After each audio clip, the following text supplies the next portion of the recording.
எப்படி வீணானவைகளிலிருந்து முக்தி அடைந்து தந்தைக்கு சமமாக ஆக முடியும்? ஓம் சாந்தி. எப்படி தந்தை உலக நன்மையாளராக இருக்கின்றாரோ, அப்படி குழந்தைகளும் கூட உலக நன்மையின் நிமித்தமாக, அதாவது கருவியாக இருக்கின்றார்கள்.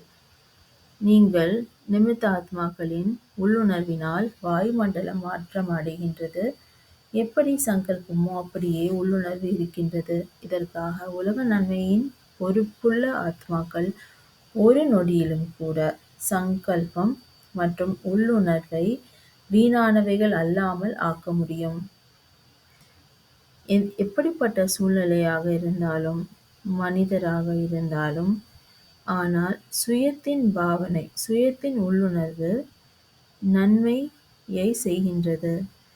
அவமானப்படுத்துபவர்களை நோக்கியும் கூட சுப பாவனை இருந்ததென்றால் அப்பொழுது சொல்லப்படுகின்றது, வீணானவைகளிலிருந்து முக்தி அடைந்த தந்தைக்கு சமமானவர்கள் என்று.